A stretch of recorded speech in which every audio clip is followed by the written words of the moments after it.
Somewhere out there right now, a man worth more than most countries' GDPs is standing on a beach that belongs entirely to him. No paparazzi, no neighbors, no permits needed to build whatever he wants. And he's not alone. Musicians, actors, tech founders, oil money, and old money. Sooner or later, a surprising number of them do the exact same thing. They buy an island. One bought his to disappear from photographers. One bought his to build something close to a private Jurassic Park. One turned his into a legal address that saved a fortune. And children to the Virgin Islands for a very long period of time through our airport, through his private jet. And then he would, by helicopter or sometimes boat, would then transport them over to Little St. James. And that's where he has his complex where he lives, which is his official residence as well. And one became famous for the worst possible use of a private island. So why does this keep happening? It turns out it's never really about the beach.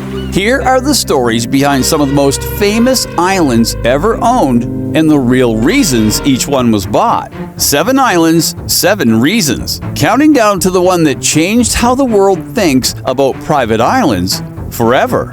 Number 7. The one bought to disappear. In 2004, Johnny Depp paid roughly $3.6 million for a cluster of 6 small islands in the Bahamas, totaling about 45 acres. He gave the smallest island the name Little Halo after his daughter. For years, almost nobody outside his inner circle had seen photos of the place. There's no public shoreline anywhere nearby, and the surrounding water is shallow enough that unfamiliar boats run aground before they get close. Depp has spoken about the islands only a handful of times. He brought his children there, hosted close friends there, and he held on to the islands even in years where he was in serious financial pressure and selling off other assets.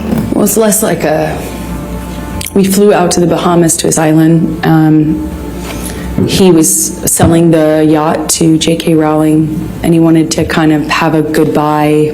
For a man whose face has been recognized on nearly every continent since the 1990s, those islands became the one place on Earth where fame simply couldn't follow him.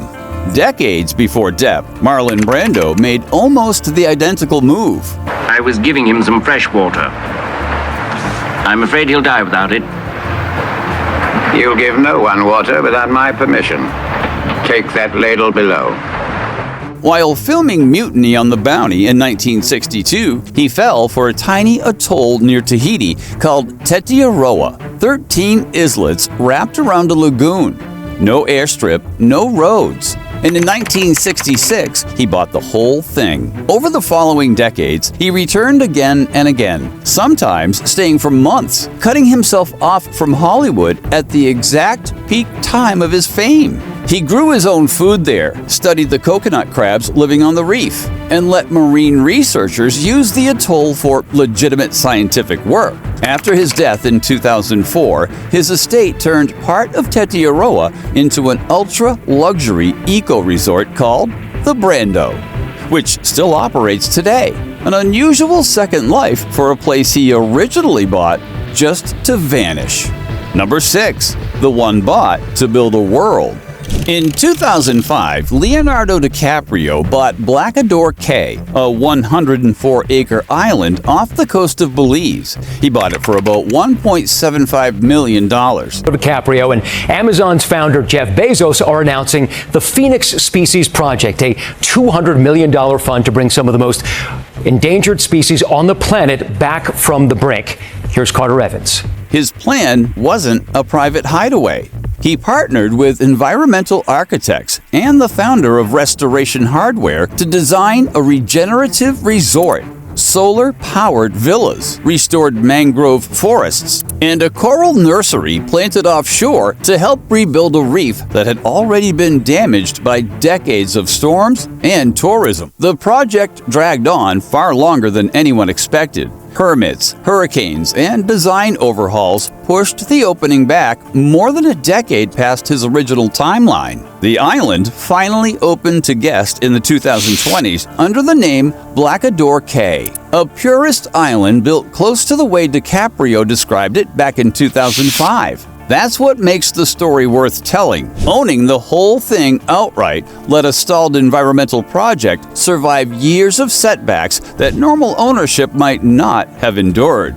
Number 5. The one bought to own an entire economy. In 2012, Oracle co-founder Larry Ellison bought 98% of the Hawaiian island of Lanai for a reported $300 million. That wasn't a large estate. It was nearly the entire island, home to about 3,000 residents, 2 towns, several schools, and an economy that had spent most of the 20th century built around a single pineapple plantation that shut down years before Ellison ever arrived. He inherited a place that badly needed reinvestment. He renovated 2 Four Seasons resorts already on the island, launched a high-tech farming operation called Sensei Ag that grows produce in automated greenhouses, and began shifting the island's power grid toward renewable energy.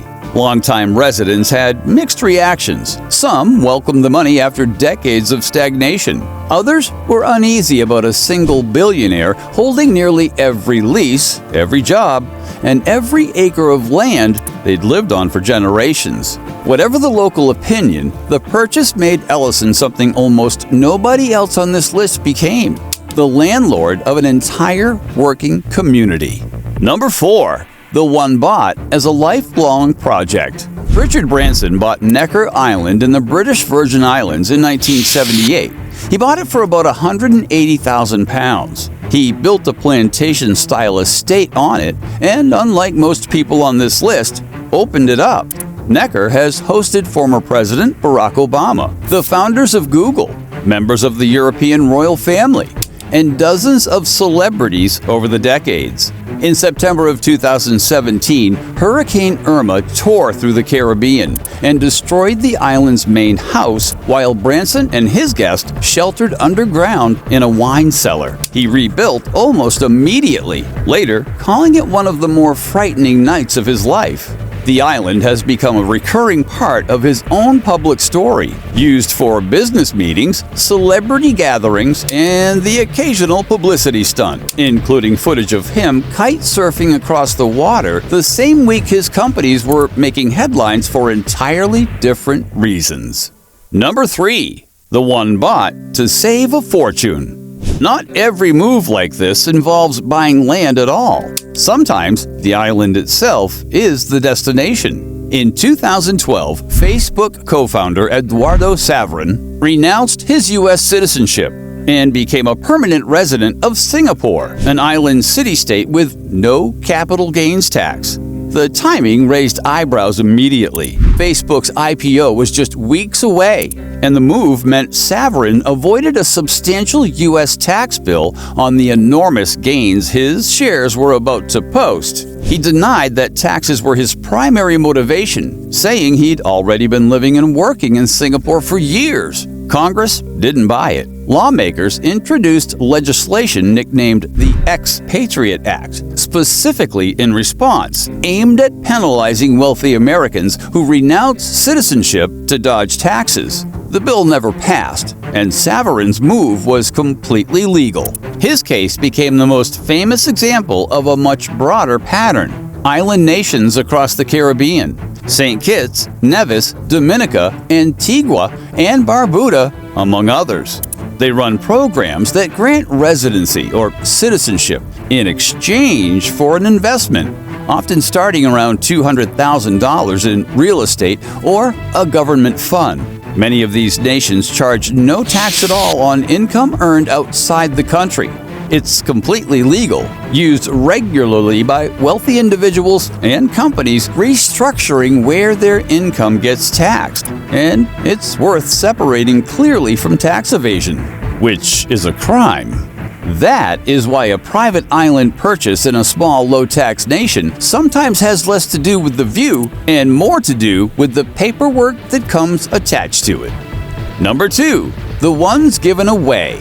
Not every island story involves generational wealth. In July 2022, YouTuber MrBeast, real name Jimmy Donaldson, crossed 100 million subscribers, becoming only the second independent creator ever to hit that number. To market, he bought a private island in the Bahamas, flew 100 randomly selected subscribers out to it, and had them compete in a series of physical challenges, including a Squid Game-style elimination round, all for ownership of the island itself. The video, titled "I Gave My 100 Millionth Subscriber an Island," racked up tens of millions of views within days and became one of the most talked about uploads of his career. It wasn't even his first time doing it.